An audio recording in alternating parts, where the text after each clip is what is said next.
Roy, thank you so much for coming on the Easy Prey podcast today. Thanks for inviting me. So, can you give myself and the audience a little background about who you are and what you do? Sure. So I'm the CEO of the enterprise division of a company called ThriveDX. Formerly, we were known as Cybint, this specific division. I started my professional career in the Israeli cyber intelligence unit. It's a unit called 8200. I served there for about 10 years in different cybersecurity and intelligence positions, mostly on the operational side and intelligence side. And one of my main responsibilities in that unit was actually to be in charge of reskilling cadets in cybersecurity from what we call zero to hero. These were high school graduates, 18-year-olds coming to the unit with no experience. And I've learned there that you can actually take someone with no experience and in a matter of maybe 3 to 6 months, turn them into a cybersecurity professional. And that's actually what led my decision later, after my academic studies, also to pursue this as a career path for me. So, I know when you have your cadets, you only have them for a couple of years. It's got to be a Yep. pretty challenging environment to take someone with no cybersecurity background to practicing, and then have them Mhm. kind of age out, so to speak, and then have a whole new crop of cadets. Yeah, it's a huge challenge because the compulsory mandatory service in Israel is about 3 years, kind of like the basic part. And in that case, you actually lose about a third of your entire workforce every year because people are leaving. The next challenge is also that the people that you can actually bring are only high school graduates because the service starts at 18-year-old. Then it means that you need to build your entire talent acquisition and talent curation strategy internally based on this group of people. So you can't bring people with PhDs and people that had like 5 or 10 years of experience. You have to build this thing from the ground up. And we came up with accelerated learning concepts in this unit of how to take someone and really accelerate their learning through a concept called bootcamp. It means very high level, intense training that is kind of like morning to night training every day to actually get you immersed into the field. And it's proven it worked for us. And today, Israel in this cyber unit is leading, maybe is one of the leaders of cybersecurity globally. Wow, it's amazing. Did you find that there were certain characteristics or personality traits of some of your cadets that led them to excel over others? Yep. Definitely, and that's a good question because in general, it's not just about the training, but it's also about the screening, meaning the type of candidates you need to identify for these programs. You have to have the right candidates, and it's not necessarily about the hard skills. It's not necessarily about actually knowing how to code or how to hack. It's more about your attitude and aptitude. So, from an attitude perspective, you have to be a very curious person. You have to be a person that likes to investigate, that likes to get to the bottom of things, that ask questions and be curious enough to actually pursue different challenges and pursue different clues until you find out the reason. And this is really important. You also need to make sure that this person, from an attitude perspective, has enough motivation because there is some tedious aspects of cybersecurity. It's not all about fighting the bad guys. There are a lot of some things that you have to do with reviewing some logs and go after some rules, and this is not for everyone. So you need to have someone that has enough motivation for this. And from an aptitude perspective, you need to make sure that these people can learn really fast. Cybersecurity is changing rapidly, and this is not something that you learn once and then you can continue with whatever you learn for the next years. Whatever you learn today in cybersecurity is valid for a few months, and then you need to revalidate it to acquire new skills, acquire new knowledge. So these are kind of like the main attributes or traits that we were looking for people. It's that person who likes to pull on threads and Yeah. see anomalies in the data when they're just kind of skimming through stuff. Exactly, exactly. And even in this group of cybersecurity professionals, you have subgroups. You have people that are going to threat hunting, or people that are going to SOC analysts, and people that are going to secure code. These are also different people, but they do have something in common with this, which is this kind of like curiosity and interest in actually finding the reason behind things. Hmm. And did you find it challenging? Like you talked about, coming up with a curriculum and a process, but it's one thing like if you are a college professor teaching teaching history Hmm. of the 1800s. The history of the 1800s doesn't change every 3 to 6 months, Yep, but yep. what you're doing, I'm sure there's a core that stays the same, but there's a certain amount of the training that has to change because cybersecurity is such an evolving. Yeah. Yeah, you can assume that about 20-25% of the curriculum changes on an annual basis, or at least evolve or updated on an annual basis. So on average, every 4 years, it's probably a totally new program. So, and to do that, no matter how good you are as an educator, as a cybersecurity education specialist, you actually have to be connected to the field. You have to work with the people who are actually, the industry, the government agencies that are dealing with that. And in general, our approach, it was true for the military, and it's true today.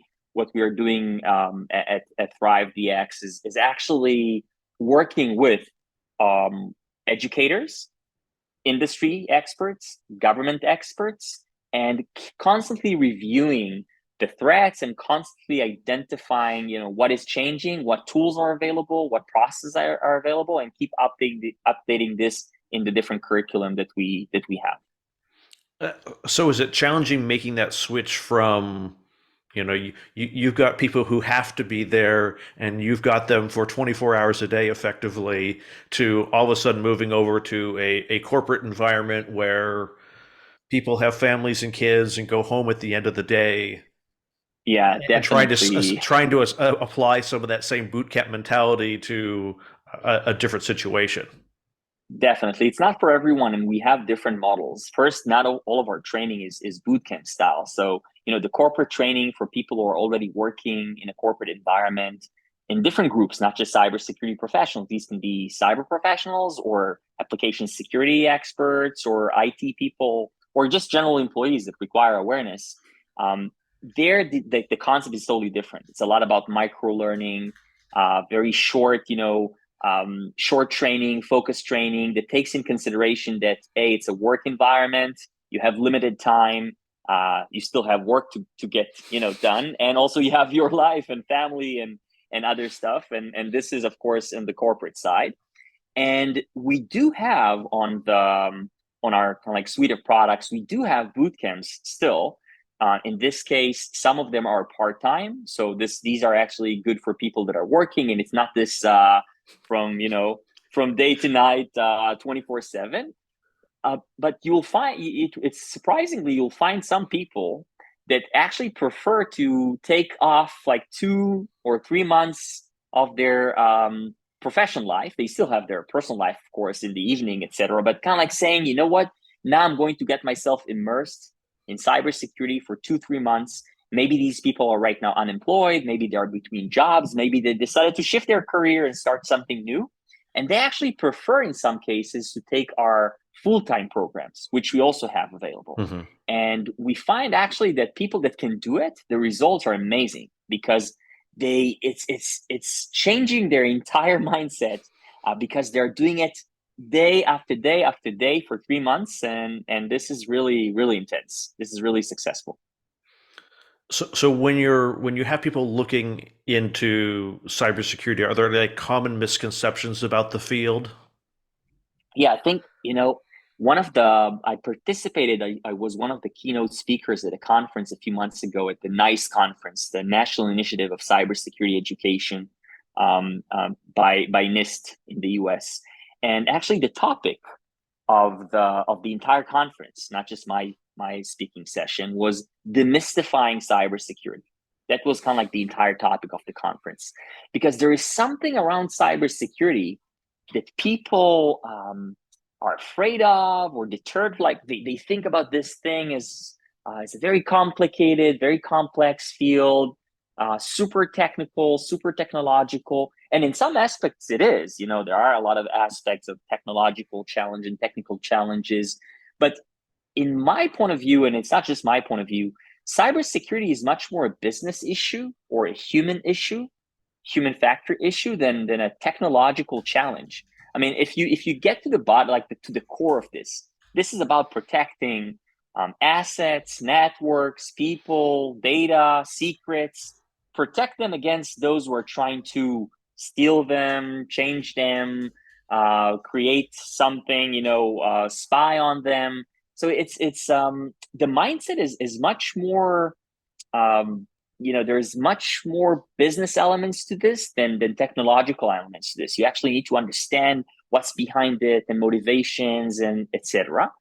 And once you think about it like this, and you find out that actually this is not necessarily just for the super techie people, keyboard kids from age 3-year-olds that started with their keyboard and no, it's actually for a lot of people. You can find veterans, law enforcement agents that decided to shift into this career. You can find analysts, financial analysts that now became cyber analysts. So it's actually a field that is open for many, many different people. So let's talk more about the kind of the human factor, because I think a lot of times we think of the hard skills of coding and things like that. So can you Mhm. elaborate more on the human issue? Yeah, in my point of view, or in our point of view at ThriveDX in general, the human factor needs to be like its own category in cybersecurity. When you think about cybersecurity as a field, you have different categories. You have things like network security or cloud security or endpoint security, and to every one of them, you have different tools and solutions that can solve the problem, patch the problem, find a solution. The problem is that eventually when you think about cybersecurity and eliminating the threat, it's not just about these technologies. There's also the human element to that. And there are different aspects that when we think about the human factor in cybersecurity, there are different groups within the organization that have access to data or to code or to the network or are actually managing the security of the organization. And their knowledge, their skills, their capabilities on solving the problem or even identifying the problem are actually key to the security of the organization, much more than any other system that the organization can put. So human factor security is about patching the human brain in a way. It's kind of like if you patch a system, here you need to patch the human brain, and the human brain need to repatched again and again because it doesn't stay. It's not a static thing. It's a changing thing, and you need to continue identifying the necessary skills. So that's something that every company needs to understand. The human factor is the biggest risk for the organization. So if you're looking within the human risk, are we talking like social engineering training, phishing, how to identify phishing and things like that? So you could divide the organization to, I would say, four main groups. The first group, which is maybe the biggest group, you can even call it everyone, which is the general employees, the workforce of the organization, which is everyone that has access to any system. It can be a laptop, computer, mobile device of the company, everyone that has access to the system, which in modern organizations, you're talking about like 95% of the workforce, even more. Everyone that is actually working with the system of the company.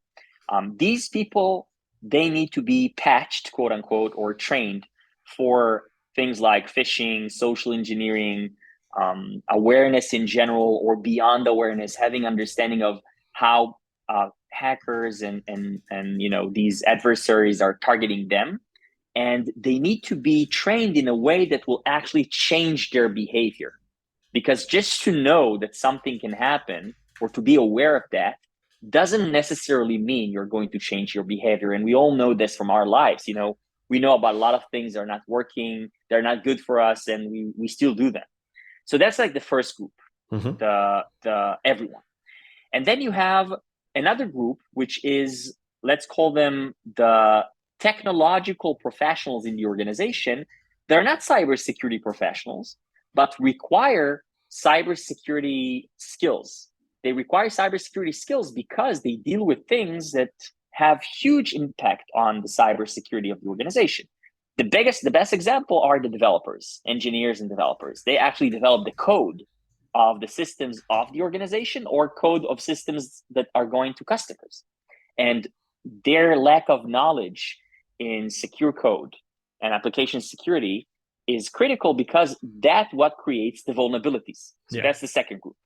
The third group, you can think about the executives in the organization. So these are actually people that are not necessarily technological, but their decisions are going to have huge impact on the organization. These can be financial executives, risk, compliance, supply chain. All of these people make decisions that affect security.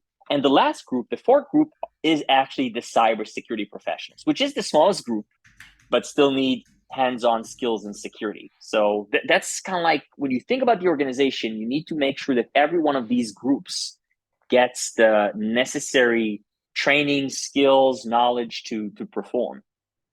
And so each of them, the information that you're teaching each of these categories of people is fundamentally different. Uh, Totally.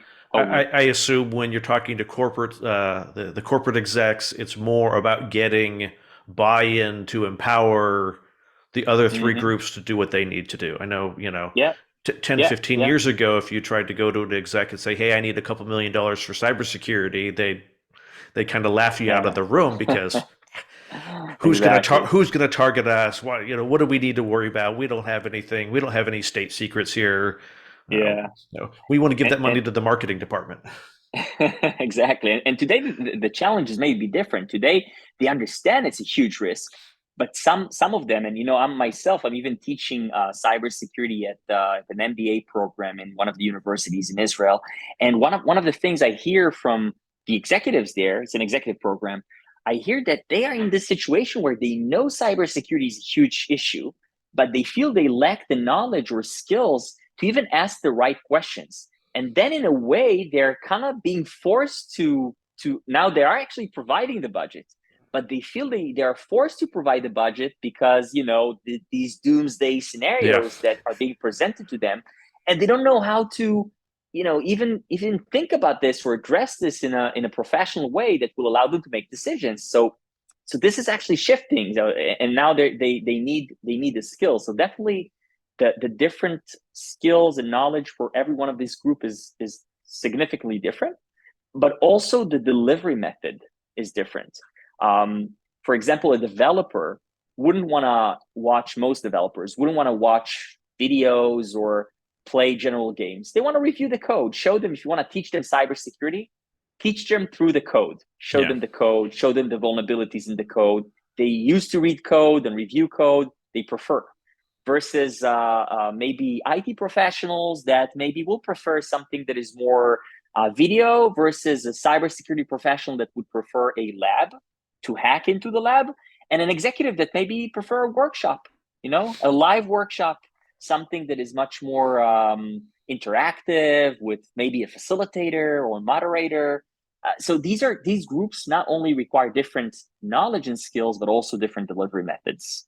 Yeah, you definitely don't want to put code in front of the marketing person Yeah, or exactly. Exactly. Exactly. or the pretty delivery stuff in front of Yep. the cybersecurity expert. I just want to get into the code. I want to see Exactly. how Yeah, did you get exactly. into my Why are you wasting system? my time? Exactly. Why are you wasting my time on these things? Exactly. And time is super, and that in the corporate environment, if you compare corporate environment to the education environment, maybe in education in university, spending more time is considered better. You spend more time in a longer degree, in a longer program, but in a corporate environment, that actually the opposite. Yeah. Spending more time on something, meaning that this person is not working on an important task of the corporate. So it's also about being very focused and giving the people the training of everything they need, but only what they need, and not going beyond like general enrichment that's not relevant at this point. I mean, that's gotta be a hard obstacle to work within. Is we need people to be competent in what we're teaching them, but we have to figure out how to. We don't have the luxury of 16 Hmm. 16 courses that are each 2 hours apiece on Yep. 8 different topics. You've got to turn it around and give them uh, Yep. And the it's going most back to important this. material in the shortest amount of time. Yeah, and it's going back to the same accelerated learning concept, because in any topic, in any subject matter, you can always learn more, and you can always and there's it's never ending in every field. In every field, it's never ending. I think the question is, it's kind of like the 80-20 rule. You need to identify what's enough to start working, and then the rest will be on job training, will be something that you learn as you go. You kind of have to understand what's the core competencies that someone needs for a specific position. And once you identify this, then you focus on this. And then later, if there's more time, if the person is interested, if the organization is interested, then they can go beyond that. But that has to be kind of like starting with the core. Hmm. So, how much time does it take to provide training to each of these four categories? And, So if and, you it, think and is about some more and some less? Yeah, so if you think about awareness or beyond awareness, like the training for everyone, that usually is only a few hours per year. Hmm. It's for some organization, it's like 3, 4 hours a year. Others even go up to 10 or 12 a year. But more than that, it's just becoming not very effective, and people lose patience. Like they don't really want to be part of that. Yeah. And the way to do it in a smart way is make sure that the training is being led by a real life event, and I'll explain. So instead of just putting like thousands of people in front of a video and generic video and tell them watch this and then answer questions, that's not really effective. A, because you don't know if this is the right training for them, and B, they're not really emotionally involved in it. Hmm. They'll do it for compliance maybe, but that's it. Think about something else. What if instead of saying everyone needs to learn this, you are actually um, creating a phishing attack, simulated phishing attacks that the employees are not aware that's coming. The organization, of course, is aware. And based on the results of the phishing attack, the different people, different employees is getting training directly on the mistakes they did on the phishing attacks. For example, there was a phishing attacks around clicking links, okay? And the 10% of the organization that clicked the link is now immediately being transferred to an online training about why clicking links is dangerous and what you could have, done Yeah. by, or, and immediately this your action, and immediately a reaction to this action is something that is much more effective because it's creating this emotional, oh wow, I actually did this mistake right now, I could cause a huge breach for my organization. So Hmm. that's for the awareness. I would say a few hours a year combined with, on average, I would say not less than 4 phishing simulations, 4 attacks on an annual basis, like once a quarter at least. Some organizations even do 10 a year, but that's maybe on the high side. For the developers, or for the executives, I would say that's also not more than probably 20 hours a year. Some organizations go up to 40, like 5 full days a year of Hmm. workshops. I would say 20 to 40, that's the typical executive training, which is more in depth. This usually includes workshops, some, working with a trainer that is qualified to answer questions, etc. On the developer side, that depends.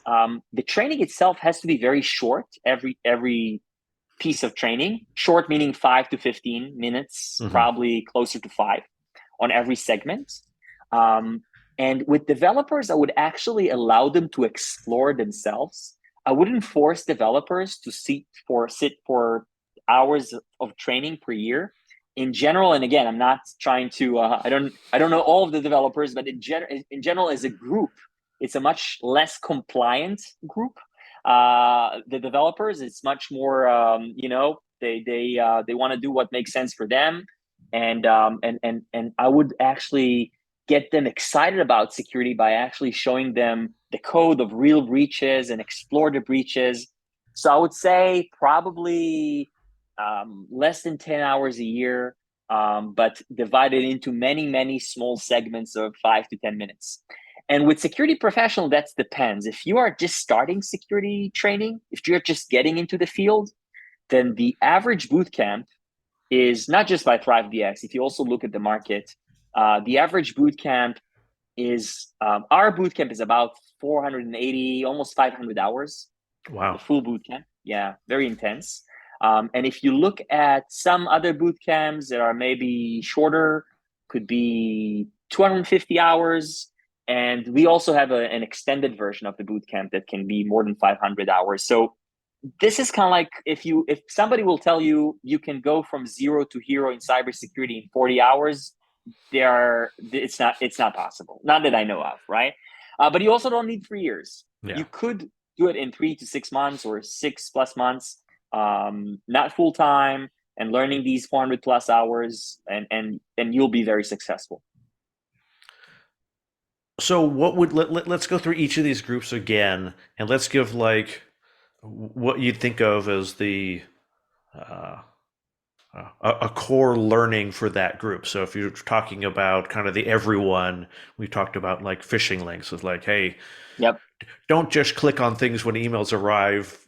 Have Yep. a certain amount of suspicion about anything that comes out of bandwidth.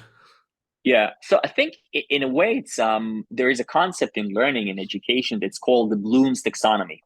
And the Bloom's Taxonomy defines kind of like the levels of let's call it learning and education that you reach. The basic levels are what is known as remember and understand.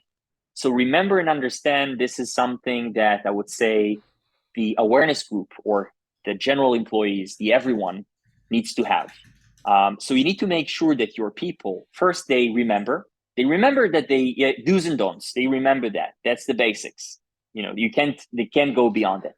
But you can go below that. But beyond that, they actually understand, right? Mm-hmm. So this is where you want them to remember and understand. Now, the next group, the executives or decision makers in general, they also need to apply. That's another level. Of Yeah. course, they also need to remember and understand, but you have remember, understand, they need to apply. They need to actually make decisions based on that and apply them to their organization, to the department, etc. Then the technical groups, the technological groups that are not cybersecurity professionals, like the IT developers, etc., I would say in the Bloom's taxonomy, they analyze and evaluate. So they actually use the cybersecurity skills and knowledge to analyze their work, to analyze the code, to evaluate their code, for example, to analyze the network, to evaluate the network. And the less level, like the actual cybersecurity professionals, in comparing it to the Bloom's taxonomy, they actually create. Mm-hmm. Because if you think about learning, when you can actually create now new stuff, new knowledge, then you completed the circle. Like you actually completed the entire process from remember something, understand something, apply it, analyze it, evaluate it, and eventually create something new. So we expect that our security professionals will not only be able to, again, understand something or apply something, but now to create something new. For example, to understand how they take what they've learned and now they create a new concept for their own organization that is different. So that's kind of like, I would say, from a pedagogic point of view, maybe Mm-hmm. how I would address these different groups. Yeah, because you don't want to overwhelm people with more than what they Mm-hmm. need to do, what they need to function in their roles. Exactly, and you can allow people that want to move up in the hierarchy of their knowledge and their skills can definitely do that. People can learn more. People can grow into different positions, and you find people that start from just taking awareness courses to saying, "Wow, it's interesting, and maybe I'll learn more and learn more," and suddenly they are shifting into a cybersecurity positions, and you'll find even CISOs, chief information security officers, that didn't start their career on the technological side. Yeah. They actually started it on the business side or compliance side, and there are different people there. Do you find the obstacles as in the training different for each of the groups? Yes, for sure. I mean, first you need, the first what motivates people or incentivize them to do the training is different. I would say that the awareness is very much compliance driven. To be totally candid, most people in a typical organization don't like to do awareness training. Yeah. This That's is your so responsibility. Go watch this video, take yeah, this yeah, quiz. yeah. So, and then our responsibility is to make it less painful. Let's call Mhm. it. It's not about making. It's not going to be amazing. It's not going Yeah. to be amazing. They're not going to say, "Wow, I'm so happy I learned it," because these are the kind of things that you need to know. It's kind of like it may quote unquote save your life, or at least save your professional lives when something happens, but you don't really see how it directly connects to your day to day. So the first challenge is different groups are, they have different motivations, different incentives. That's one thing versus maybe the security professionals or IT professionals that see how the training is directly connected to their professional progress, and they actually want to do more training, want to acquire more certifications. So again, one thing we need to identify is the motivation behind the learner, right? And in general, in learning, in general, in education, we must move from kind of like teacher centric approach or teaching centric approach to learner centric Hmm. approach, meaning the learner is the focus. It's not about the teacher, no matter if it's online or if it's live with an instructor or whatever. This is something that we have to think about the learner when we think about the different groups. So the motivation is really important. Of course, also the content, the delivery method, as I said, is something that needs to be different. So you need to tailor the delivery method for the different group. So yeah, this is different. But still, I see this as one suite Hmm. of human factor category. I don't know if you compare it to the Office suite, right? The Excel and the Word and PowerPoint, they have different purposes. They are being used by different professionals, but they have something in common around the as a suite of Office solutions. And in Hmm. this case, there is something in common around human factor security. Yeah, it's all tied in with the people in some way or another. Mm-hmm. Yep, indeed. Do, we talked about the executives. Do you find that executives are much more oh, maybe aware is the wrong word, cognizant? They understand the importance of cybersecurity and the ongoing effort, or is it still a bit of a challenge to It convince them? it really depends on the industry, vertical, geography, and there are a lot of studies globally that you can see differences between countries. I mean, when you think about executives in different countries, or I mean, assuming the executives are also dictating their company's decisions, right? So you see how some companies and some areas are more mature.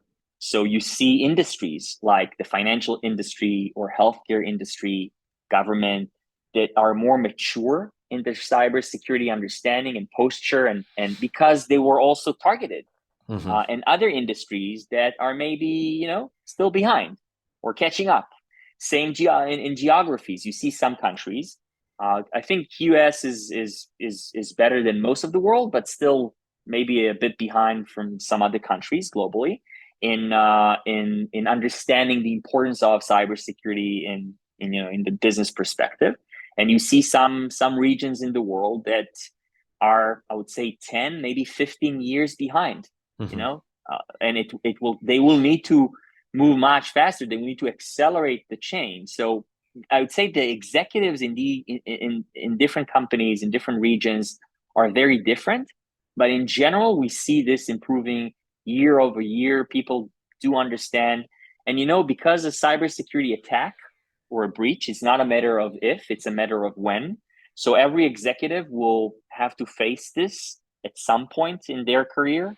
then even if they are not convinced now, then they will be convinced after the first breach or the Yeah. first attack. Yeah, After it happens, yeah, they'll be convinced. Are exactly. you seeing more small businesses taking cybersecurity seriously? Because like to me, if I'm looking back, 10 or 15 years, a lot of small businesses were, well, I don't have tons of financial data on people. I don't Yep. have, because they kind of looked at it as a risk profile. Um, Yep. I don't have billions of dollars in bank accounts. I don't have, like, why would anyone want to attack my business of 50 people? You know, Right. we So, install so cupboards. So it's interesting, yeah. So it's interesting. On average, small business, small mid-sized business, are actually have you know, are affected by cyber breaches and cyber attacks even more than the larger businesses. I'm not talking about the number of the or the the number of attacks or the size of attacks, but if you compare this to their size, Hmm. if you compare the losses caused by the cyber breach versus their total revenue or your total value, then you'd see that small business are actually affected more seriously by cyber. So regardless if they are taking this seriously or not, they should. Now, of course, small business have a lot of challenges to deal with that cybersecurity is just one of them. And, Yeah. and and they don't have sometimes the resources or the people, which is a big challenge. There's a huge talent shortage in cybersecurity. Um, so a lot of them are going to MSPs or MSSPs, these managed security service providers, to support them. I see a shift there, but still, if you compare small business to enterprise, definitely you'd see small business that still don't understand why they need it. And unfortunately, this is where a small business that usually decides to take the training, it's usually either they got hit and they understand now they need to change their behavior, or in some cases, the second popular thing is that they're also a vendor of a larger organization, and that large organization is forcing them to do that, Yep. either going through some kind of compliance process, etc., or it's a regulated environment and the regulator that told them. A small business that decide out of the blue to say, you know what, cybersecurity is important. There are a few, not many, Yeah. not many.